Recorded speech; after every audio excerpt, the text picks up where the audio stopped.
আমি সমস্ত রাজনৈতিক দলের নেতৃবৃন্দকে এখানে আমন্ত্রণ করেছিলাম।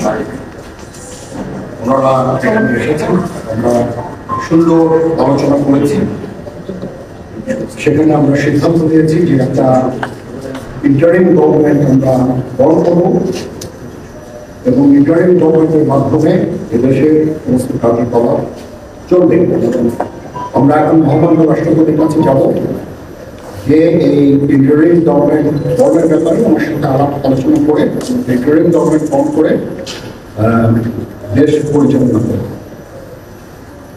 আমি আপনাদের কথা দিচ্ছি, সমস্ত হত্যা, সমস্ত অন্যায়ের বিচার আমরা করব।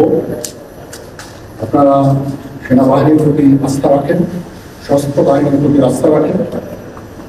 আমি সমস্ত দায় দায়িত্ব নিচ্ছি, আপনাদের জানমাল, এবং আপনাদেরকে আমি কথা দিচ্ছি যে আপনারা আশাবাদ হবেন। ইনশাআল্লাহ আপনাদের যত দাবি আছে সেই দাবিগুলো আমরা পূরণ করব এবং দেশে একটা শান্তি শৃঙ্খলা ফিরিয়ে নিয়ে আসবো। আপনারা আমার সাথে সহযোগিতা করেন, দয়া করে আর এই ভাঙচুর, হত্যা, মারামারি, সংঘর্ষ এগুলো থেকে বিরত হবেন। আমি নিশ্চিত যে আপনারা যদি আমার কথা মতো চলেন, আমাদের সাথে যদি একসাথে যদি কাজ করি আমরা, নিঃসন্দেহে আমরা একটা সুন্দর পরিণতির দিকে আমরা অগ্রসর হতে পারছি। আপনারা দয়া করে আমাকে সাহায্য করেন। মারামারি করে এই সংঘাতের মাধ্যমে আমরা আর কিছু অ্যাচিভ করতে পারবো, আর কিছু আমরা পাবো না। সুতরাং দয়া করে আপনারা সমস্ত ধ্বংসযজ্ঞ, সমস্ত অরাজকতা, সমস্ত সংঘর্ষ থেকে বিরত হন এবং ইনশাআল্লাহ আমরা সবাই মিলে একটা সুন্দর ভবিষ্যতের দিকে আমরা অগ্রসর হব।